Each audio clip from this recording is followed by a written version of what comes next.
on Salvage Hunters. Wow. Drew goes back to school. Well, I think today I'm going to let you teach me. OK. When he finds himself surrounded by museum-quality antiques.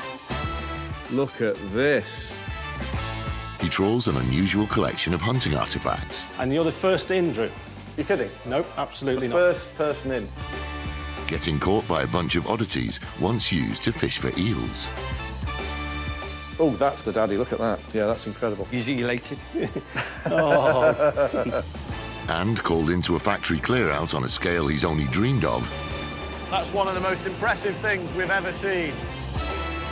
He loses his head for a haul of extraordinary industrial pieces.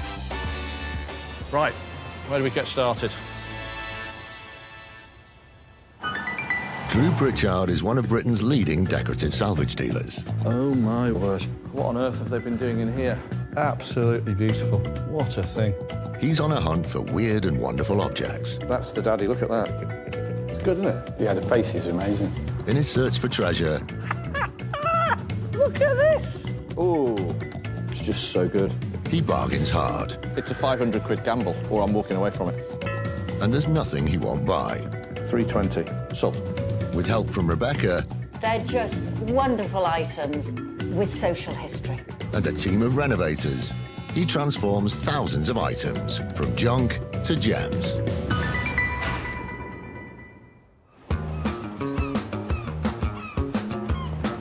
After years of buying and selling, Drew has accumulated something more precious and valuable than any rare antique: expert knowledge. When I started in the antiques business nearly 3 decades ago now, I was in a very different place to where I am right now. I've read a lot, I've looked at a lot, I've bought and sold a lot, I've handled a lot of things. What comes with that is experience and knowledge, and the ability to spot quality, rarity, and good design whenever you see it. And that's something that you can't teach overnight. You have to experience it.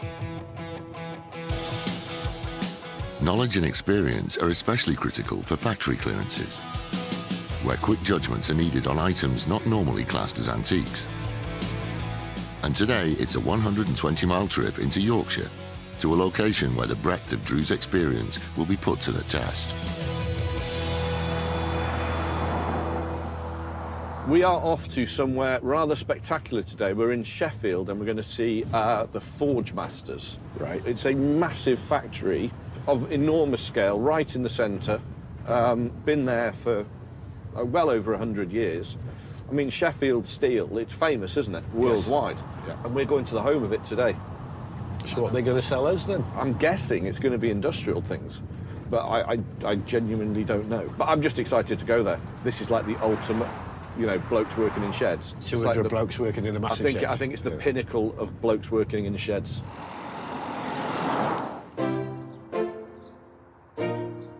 Still famous today, skilled cutlery making in Sheffield actually dates back to at least the 13th century, with a Sheffield knife being recorded as a prized possession of King Edward III. Iron ore, coal and stone for grinding wheels were found locally, but it wasn't until the mid-17th century that local steelmaking sprung up to supply the cutlers. 200 years later, nearly half of Europe's steel output came from the Sheffield area. With origins as a humble blacksmith's workshop in 1750. Today, Forge Masters manufactures some of the world's largest and most technically challenging industrial steel components. Overseeing the plant's mammoth operations is the job of Gareth Barker.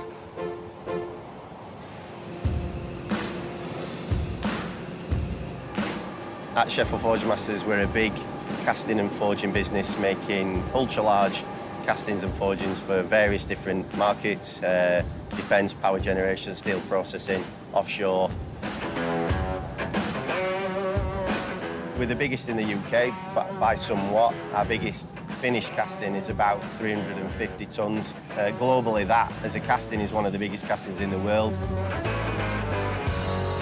and we're looking at putting in a new forge. Because of the size and the scale of that forge, it's meaning we're having to clear out some of the dark corners of the business. It was a good opportunity to get Drew down to have a look around and see whether there are any little treasures lurking around. Whatever we can try and sell to Drew, we'll use that to put into the Support Dogs charity and some of the great work that the Sheffield Support Dogs team do.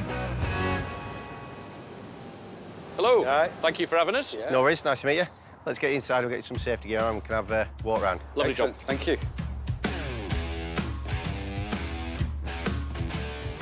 Oh, wow, look at this. My God. So this is our heavy forge, so it's where we take steel ingot and then squeeze it into different shapes. Okay. On the job list today at Forge Masters, a 120-ton chunk of alloyed steel is being heated in a giant 500 cubic metre gas-powered furnace. So what temperature is it in there? So it'll be around between 1100 and 1200 degrees C. The heat is unbelievable. Oh. I mean, feel it burn in your face. That is incredible. It's good, isn't it? That is incredible. Oh, my God. Happy. At what points do you stamp polo on it? This mammoth component is destined for highly classified use in the UK defence industry. To forge or shape it, the steel needs to be an even temperature throughout. A chunk of metal this size can take 4 days in the furnace before it's ready to be squeezed in a giant press. So it's 10,000 tonnes of force delivered per square inch of section. So there's a press driver sat in cabinet back here. And he's doing all that by eye. Yeah, it's all hand signals and stuff like that. That is, isn't it? That's one of the That's most impressive amazing. things we've ever seen. It's unbelievable. It is the ultimate guys in sheds making things. I could stand here all day, but I suppose we have to go and look for some stuff. let's go to be sell- honest, yeah. shall we? Forge Masters, my word, what a place. We are seeing work here at a scale. They're picking things up that weigh 250 tonnes while they're hot, moving them around and forming them. It's an incredible thing to watch. I'm really privileged to be here today. So what's happening to this building then? Yeah, we're looking at putting in a new press, so we're starting to clear the site. I've cleared an awful lot of factories, but this one, Yeah. this is the daddy, isn't it? Righto. Hi, Hello. this is Steve Marshall, he's our engineering Steve, director. nice to Oh, meet you. yeah, How are we all doing? right. Nice to meet you. We've been having a clear out. Oh, so yes, please. Let's show you what we found. Is he clearing out a lot of the site then? Yeah. Well, it's just a general tidy up. Ooh. You can have a look. Is it all this? Yeah. Really? Yeah. All this? Everything you can see. Lads, the lads have collected a load of stuff in one of the buildings that is for sale, and I'm seeing things straight away that I just think, I love that. I love that. Right, where do we get started? What do you think? Well, yeah. No? Yeah, I think we'll get it on. As long as you don't buy, like, 2 of them. What about lights? Any interesting lights? Yeah. Green industrial lights, right. I've probably bought more green industrial lights than anybody else on the face of the planet second-hand. But those are extraordinary for one reason. They're overscale, they're big, there's matching sets, they're all the same colour and they're complete. There are 14 of these lampshades, probably dating from the 1930s, each measuring over 18 inches in diameter, making them perfect for a spacious industrial-style interior. As a set, they could be worth around £2,800. 700 quid 700. for the lamps. 50 quid each. Taking the cabinet as well. Grand. Stretch to a grand. 300 quid for the cabinet. Fine. Done. Sold. I'll have it. Yeah, we'll have that. I'm Yeah. happy with that. I really like the scale. I really like the colour. We'll buy them for 700 quid. And then the fella said, I think it was Steve, goes, well, give us a grand for the whole thing, including the cabinet. For me, the cabinet's the juice. The cabinet's the best bit. It's a fantastic shop fitting. Or in your kitchen. It's a whole kitchen unit, 300 quid. So that's a lathe model. This, I think, was just, yeah, a model that were done by maybe our apprentices some years ago. Do you got any dates or anything on it? Don't think so. glass. Looks really It's old unusual. and valuable Yeah, to me. that. looks like it's worth a fortune. There is a apprentice-made, scaled milling machine, and it's a work of art. It's absolutely beautiful. This mid-century scale model of a lathe would have been made by someone studying the mechanism. Handcrafted from dozens of perfectly formed steel components, it could now work as a statement centerpiece for an industrial decor. It could be worth around £1,400. £1,000.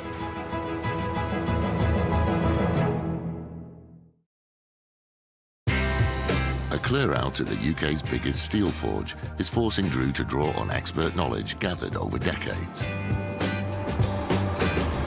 I've cleared an awful lot of factories, but this one, this is the daddy, isn't it?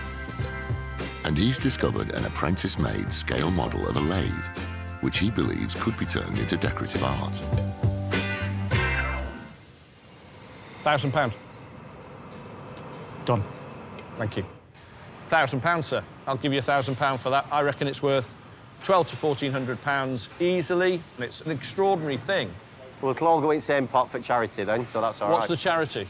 Support dogs. What can the support dogs help with? What? So they help with autistic kids, epileptic kids as well, and also disability. We're more than happy to give you the money for that. Let's see if we can spend a bit more. Fantastic. How's that? The reason we're here today is because they're doing a refit on large parts of the factory, and they have a charity that they're working with. If in any small way the money that we spend here today helps that along, I'm more than happy to be doing it.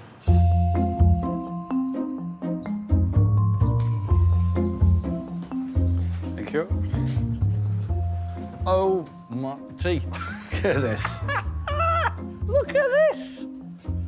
Oh, no, I better not touch that now. No. Yeah, so this is where we... Is it off? Is it turned No, off? this is where we have mains incoming from the grid, and then we distribute it around the network of our site. So all these are This running. is still working? Yeah. Oh, God, I nearly turned that one off. Yeah, well, you'd have turned half a plant off, we'd have been struggling then. What a place. Great, isn't it? Wow. Sci-fi stuff, isn't it? It's like off an old Bond film. It's Bond villain lair, this, isn't Yeah. it? Oh, my God, look at all this. These are nice, aren't they? So they're good, off. aren't they? So these will look like portals are off of that pump for your water presses. They're all dials off of all your main subs, all really old stuff, that. Do you know, every now and again, you're offered something you've never seen before, and it's right now. I've never seen one of these before. Should we go over here and have a look at what's over there? I don't think... We can have a look Is at there them, nothing, I'm not sure there is. there's nothing here for sale? Oh, I'll tell you what there is. There's a desk there. You can have that desk. Oh, lovely. Tanker desk. Something that I am interested in is something that isn't really for sale, which is what I've always described them as tanker desks, which is a folded steel enamelled desk with a rubberoid top, single drawer, 2-pillar supports, very cool looking thing. 250. 250 quid? That's charity, it's £100 more than they normally pay for I it. would say, to be fair, for 250 quid, you can have it. Yeah, I'm not surprised.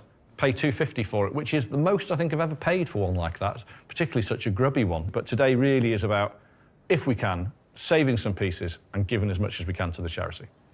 I'll tell you what, I'll give you 50 quid for the sign. Good lad. How's that? Yeah, thank you. Marvellous. You can have any of them, little signs. 50 quid. Yeah, fine. Yeah? Yeah. Thank you. I've just realised what we're looking at. That's all your steel there. Scrap. Oh, my God. That's one hell of a scrapyard. There's some little signs up there as well, sort of electric on-off signs, men working, that sort of thing. A little tiny walkout thing from the shop.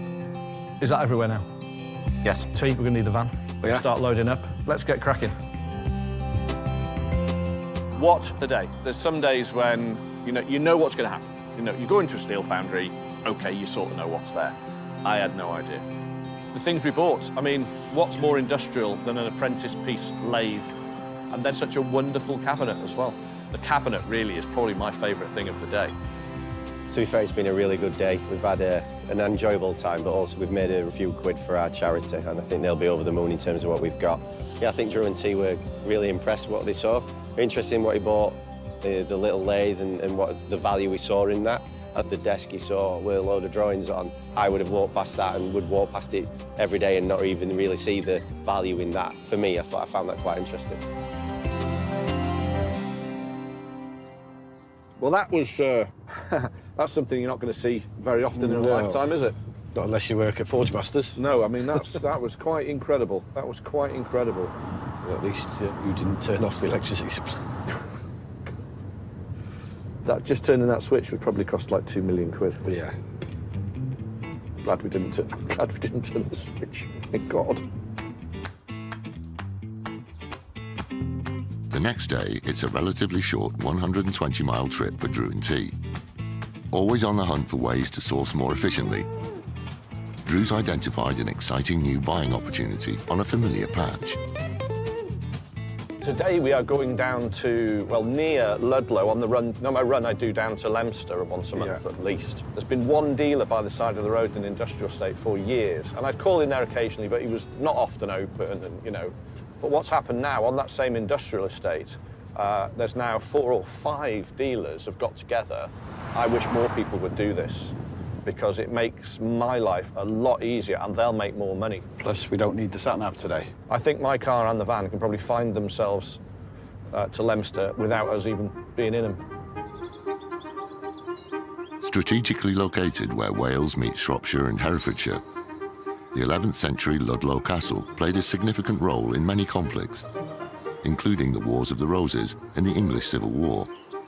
It was home to several printers of Wales, so Ludlow itself has for centuries been a flourishing market town, today boasting over 500 listed buildings, many from its prosperous Georgian period. Just a few miles outside the town, clustered together in a self-contained business park, 4 relatively new antique dealers have set up shop.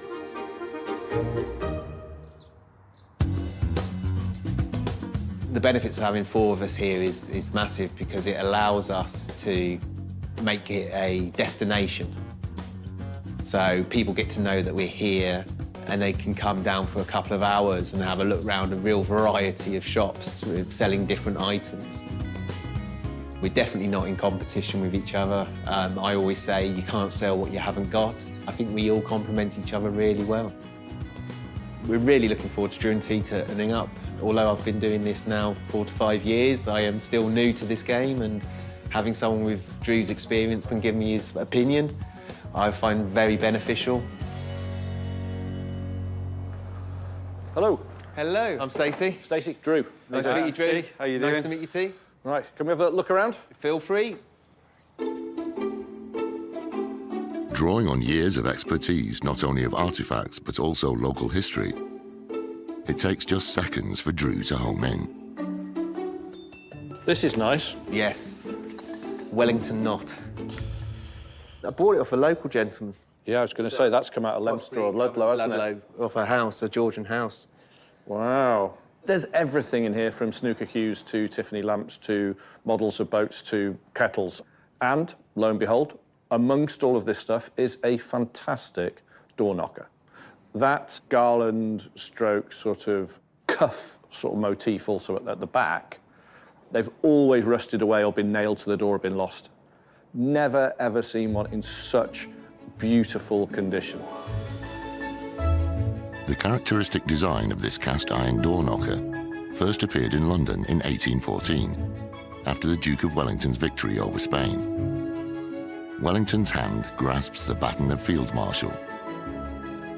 With the royal seal at Ludlow, patriotic symbols of this kind may have been a natural choice for the town's wealthy inhabitants to adorn their front doors.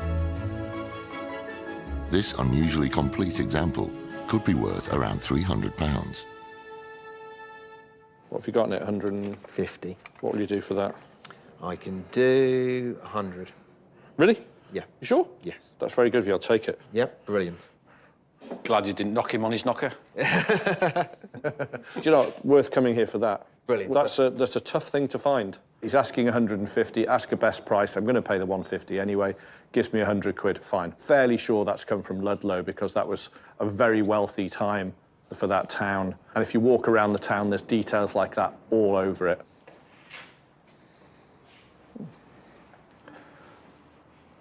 Ah, I've been buying lots of this recently. Whitefriars, yeah. Yeah. The next thing I find in here is a glass vase and it's by a company called Whitefriars, and it's clearly handmade. It's got that wonderful, slightly uneven feel to it. When they've sort of snapped off the glass at the bottom, it wasn't central as well, it was slightly over to one side. So another little idiosyncrasy that makes it more interesting. What can you do that for? It's a little bit, that's probably all of the... I can do 60. 85. Yeah, we'll have that. I like that. Well, look, thank you. We're going to carry on having a wander around all the other guys, and we'll come back and sort everything out with you later. Yep. Is that all right? Brilliant. Marvellous. Thank you. See you in a bit. See you later. Next door, Alan Pomfret's specialist business has only been open for a matter of days. Hello. Hello. How you doing? Not too bad, Drew. Drew, Not too nice bad. to meet you. I'm Alan. Hello, T. All right, how are we doing? You're very neat. I've only been open 2 weeks. 2 weeks? 2 weeks is my second week of being open. So how'd you get into doing this then? I'm ex-military. I got into buying, collecting military for myself. Yeah. And then decided I was going to make a living out of it. So the military stuff, you can tell me something, because I've just spotted something which I think I know what it is. It's the lamp. Yes. It's either a prisoner of war or a convalescent piece. Yeah. It's a World War II battle dress. It's all oak carved. It's quite nice. As soon as I walk in, I'm drawn to one thing in particular. I've always known it as convalescence art. So it's art carried out as therapy for people wounded, long-term wounded, and they are that thing which crosses a few boundaries in the antiques world as well. It's militaria, it's folk art, it's lighting, it's all of those things. I don't want the helmet. But that can come off. That can come off. It's absolutely lovely, isn't it? It is. 105 on it, what can you do? I love it. I could do 80. Are you sure you're making money? I'm making money at 80 on it. Well, I'm going to buy them. Oh, yeah, that's brilliant. Lovely. Obviously, there is, you know, an emotion attached to anything from the Great Wars. It has that as well. But as a piece of art, right, it has that naivety to it that you only get with untrained artists, right? And I love that. There was something out here when we walked up. It's this carpet you've got here. Can we get it down from there? Sure, I can get it down somehow. Just bear with me. You get that side. Right. That's it. Right, is it ready? Yeah. OK. Right. Everybody out? Yeah. Oh, it is distressed, It isn't is. it? What have you got that down as? Turkish. Turkish. Early 20th century. There's decorators out there who like the shabby boho country house. That is going to make a room, OK? This giant carpet is constructed from 4 woven panels stitched together and has been sourced from a large country estate. It's either Turkish or Afghan in origin and likely to be wool. In need of some restoration, it could be worth around £600. How much can that be then? I could do it for 150. It's been completely in two at one point.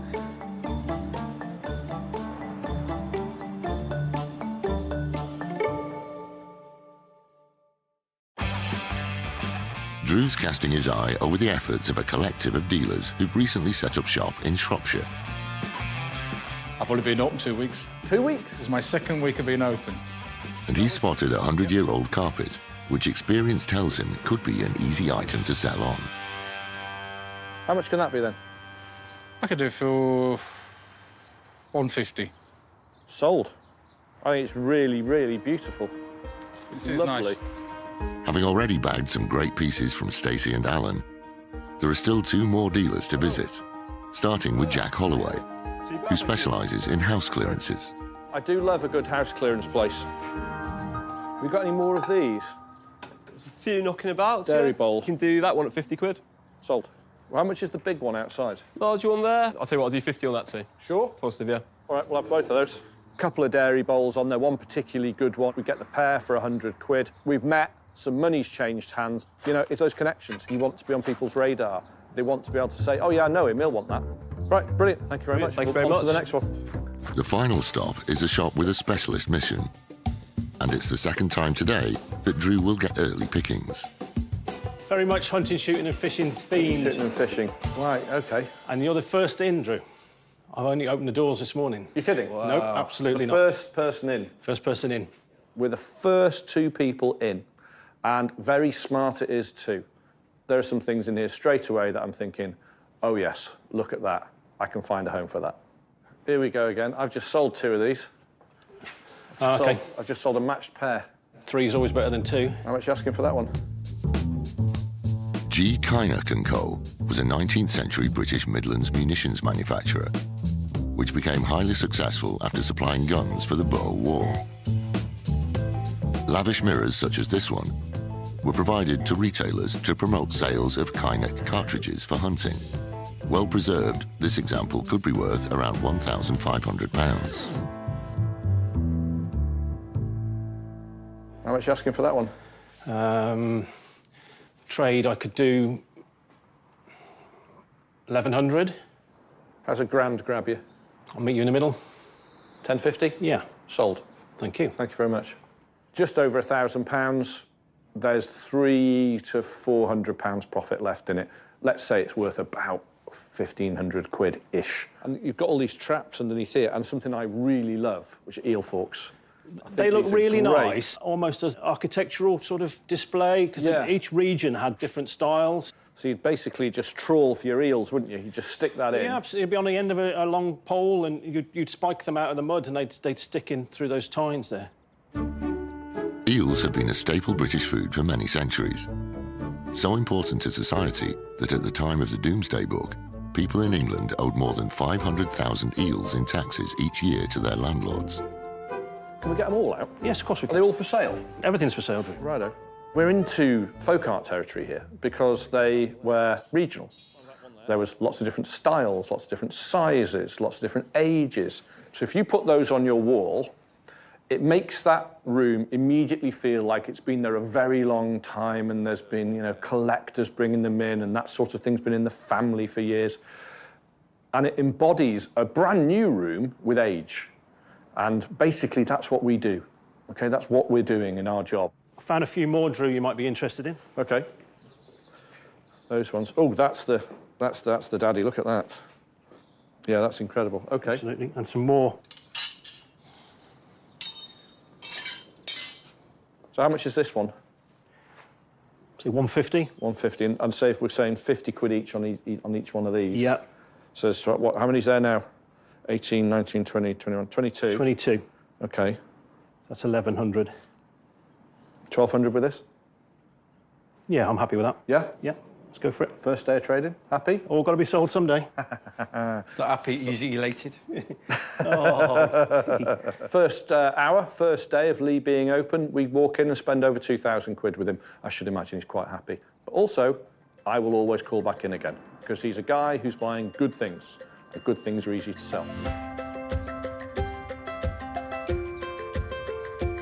It's always smart when dealers get together and create little places like this. I'm always going to call in, because you've got all those guys 7 days a week out there working for you to find great things. Always a good call. It was great to have Drew come around our shops and give us the benefit of his experience. So he's bought quite a few interesting bits off us. Now he knows that there's a number of us dealers down here. Hopefully it'll become one of his regular stopping points.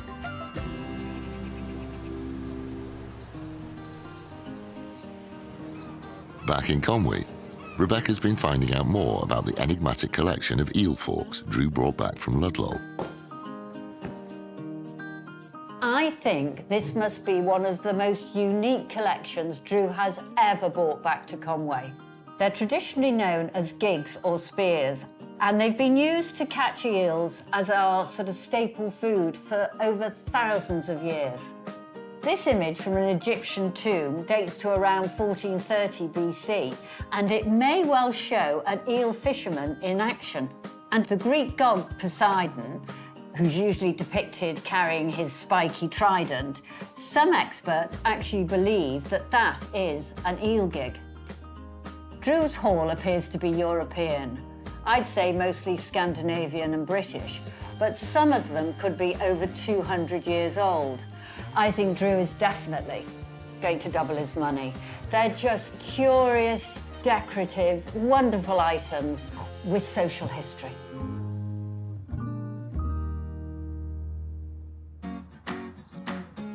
always on the lookout for more opportunities to soak up more specialist knowledge. Drew's decided it's time to make a 250-mile journey across the breadth of England to Walsingham. So today we are going to Holt Antique Furniture in Norfolk. We're meeting a guy called Robin, specialist dealer in early primitive, naive, Jacobean, Carolean, early George, first, second, third, the lot. Has he got all the Georges? He's got all the Georges and everything that came before, yeah. Highly specialised stuff, highly specialised area of the antiques business, can be very expensive. But he's based in an incredible old village as well, and he's in a beautiful old building, and he's got fabulous old things. So I thought, well, we've got to go and have a look at that, haven't we? Can't not. Can't not. In 1061, visions of the Virgin Mary were seen in the Norfolk village of Walsingham, and it became one of the great shrines of medieval Christendom, known as England's Nazareth.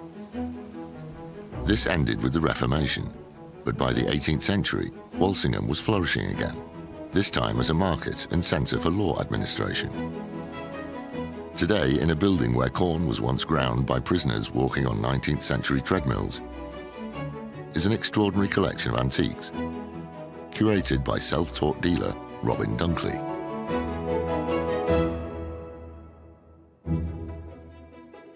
I've been doing this full-time for about the last 10, 11 years. When I first started, I had enough money for 6 pieces of stock. But now, as you can see, the shop is completely full. Specialise in items from the 15th century through to the early 19th century. People love coming into the shop. They tell me that it's like walking into a museum. It's been good fun to have Drew and T here today. Just looking forward to seeing what his thoughts are on the shop and see if we'll all come out winning.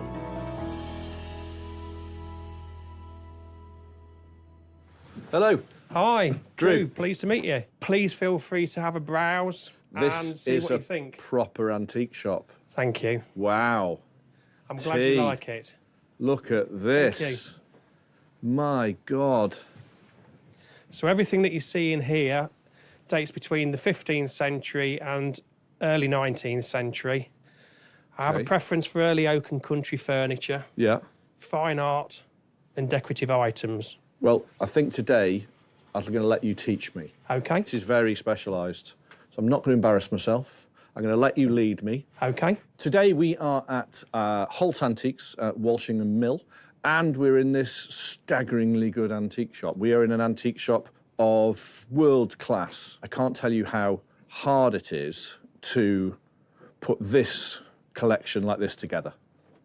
It's difficult, it's expensive, it's time consuming, and it takes knowledge, lots of knowledge. How did you get into doing this? Well, from the age of 4, which is a strange sort of age to get into antiques, my grandmother used to give me the equivalent of 30p a week in the early 70s. Yeah. And I used to save £5 and she'd take me to an antiques fair. I collected little bits of Rawiana as a youngster. And then from there, it was just a total love. This takes some doing. Most of this is like museum standard. Thank you. I mean, I do sell to museums and I do sell to other institutions as well. I need to spend like a week in here, really. Most people tell me that when they come. Yeah. So again, early portraits, some with great provenance from country houses, through to wax portraits. There's even one of Lord Nelson and 2 other English admirals as well. Really? What's a wax portrait of Nelson worth? About £500-ish, something like that. That's a load of history there, isn't it, for not much money? I can appreciate every single thing that's in this building. It's exceptionally good. I'm always trying to find that bit where the customers that come to me, will it fit into their world? God, look at that. Some stuff in here just won't. You know, it just doesn't. But what I've got to do is find a piece that will span those 2 worlds of this world and my world. And that's what I'm trying to find today. And then I'm drawn again to that chair. That's gorgeous. Can we get that out? Yeah, of course we can, yeah. That's a beautiful chair. God. The problem, I shouldn't be saying all this, should I really? But I'm giving the game away. Wow. You know. Yes, but you know, Norfolk's best kept secret, I am apparently. You wear. Okay. Well, God, that's good. Look at the scale of that. That's absolutely sensational. The surface on it is fabulous. somebody had refinement, somebody was of incredible wealth to have that chair at the time, and probably of wide girth as well, I would imagine. It was a big fella. Correct. I have to fall in love with something today because I'm buying at the upper end of this type of antique. And we found it. There's a chair over there, extraordinary. It ticks every box. It's that strange mix of sophistication from the town with a little bit of country thrown in. Then it's that thing which I adore, it's incredibly original. Then you've got the original paint, you've got the overall scale, the side profile is particularly good. It has it all. Windsor chairs are thought to have become fashionable in the 18th century, when aristocratic gardens turned from formal spaces to places where tea might be taken and lightweight portable chairs were needed. The Thames Valley around Windsor and Slough was home to a concentration of skilled makers, although little is known about the individual artisans based there. This example dates from around 1800 and has an unusual level of carving detail, such as the subtle ankle on each of the cabriolet legs. It could be worth around £2,200. So it's 2,450. I just wondered how much pain you can take on it. Where do you want to be is the question. We're a world away. I don't need to make lots of money, but I do need to make something. I'll stand over here. Don't want to upset you too much. As long as you're not within thumping distance. Yeah, I'm just out of range. Yeah. Yeah. I don't know. It's the sort of thing I'd like to pay a maximum of £1,500 for. 1,500 wouldn't buy it because it's what I paid for it. 1,700. It's a fabulous thing.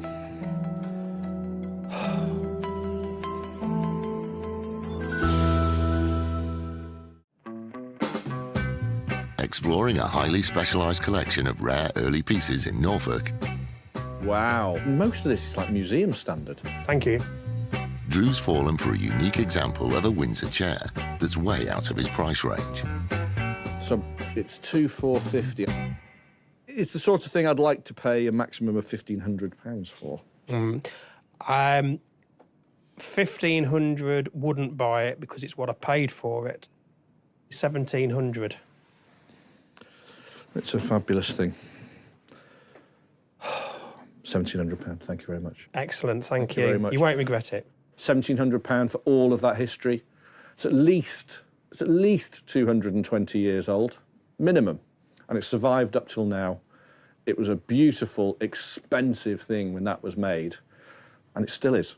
When you come to specialists like Robin, that's what you want. You know, he's a specialist and he is where he is because there's a reason behind it, and that's knowledge. God, I've just spotted that as well. Look at that. Yeah, so... Wow. So check this out. Look at this. Look at the face of that. So the pew end came from St Mary's Church at Cambridge. Yeah. Wow. That's absolutely beautiful. You know, but the Gothic revival. I'm taken aback, to be honest with you, because the standard of what you have here is just so damn good. Thank you. There was one other thing as well that I liked, and they've got a little cast iron door porter. Oh, okay, yeah. I'll bring it over. Okay. But it looks slightly... I mean, obviously, as soon as you pick up cast iron, you think, oh, you know, mid to late 19th century, but this one looks a little bit earlier It is, yeah. Yeah, it is slightly earlier. Another thing that I've seen here is this wonderful cast iron door porter. People call them door stops. I like door porter. It usually pertains to a piece that has a rod and a handle above it that you can move it around to keep the doors open or closed. It's great. It has this strange look to the face which goes back to the sort of 16th and 17th century English interpretations of what a lion would look like. You'll often see it looks more humanoid than animalistic, and it's a nice scale, and it's buyable. So what are you asking for that? 200 would be the best on it. Oh, I'm going to take him home for 200 quid. Okay. What a great thing. Wonderful. You know, we end up getting it for 200 quid. Well, if I can make 25 quid on it, or 30 quid, or 40 quid, or 50 quid, great. You know, is it worth 295? Yes. Thank you. Right. Okay, great. I think we're done. Excellent. I think we're done. Thank you very much. I would happily buy everything in your shop. It's an educated, sophisticated palette of stuff you have here. Very, very good. Thank you. What can I say? In this business, every day is a school day, and today was. Because what happens when you come to a shop like this, you sort of, it soaks into you. You want to put yourself in the way of things, so you will learn. I also bought, you know, something extraordinary. That chair, it's the best of something. And I'm always going on about, you know, in this business we can buy the best of things, and you don't often get to do that in life. I've absolutely loved today, meeting Drew and T, teaching him about a few things. He's taught me about a few things as well. Nice to have done a couple of deals. It's just been a fantastic experience from the start to the finish today.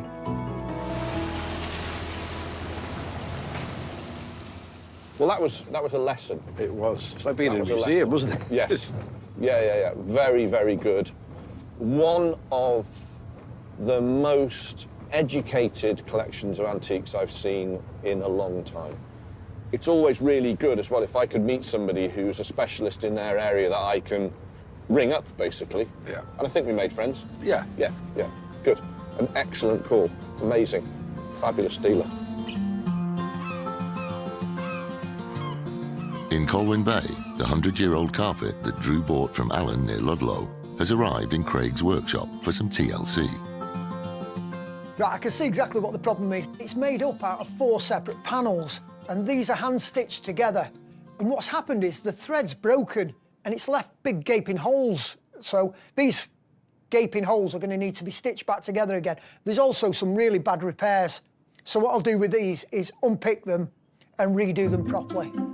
Craig chooses some traditional thread that matches not only the colour, I think that one's about right. but also the fabric of this vintage carpet. What I'm going to do now is this hole or this gap in here, I'm going to hand stitch this, and I'm going to do it in exactly the same way as this would have been done 100 years ago. So I've got a needle, which is a curved needle, slipping needle. I've gone for a smallish one on this because I want to do small stitches. If it's done correctly, you would never see the thread. With over 30 years of experience, Craig's stitches vanish into the weave. He finishes by securing with a tiny knot and removing the frayed old thread. Right, so I've got another piece on the bench now, and not only have I got to repair these splits, but there's been some really bad repairs done out in the past. And you've got big, huge stitches that are showing in white thread. So what I'm going to do with these is I'm going to cut these threads off. So if I just cut up the centre of the join, I can cut through the stitches, and once I've cut them off, what I'll do then is I can get hold of each one and just pull the threads out. Then once those threads are out, that is free for me to stitch up again then. The second repair is 2 feet long, and there are 8 further sections which require Craig's attention.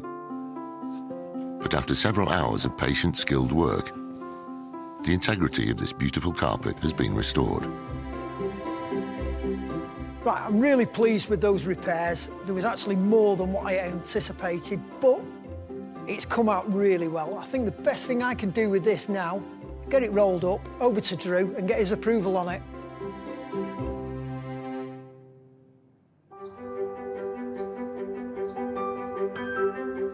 So, an incredible week.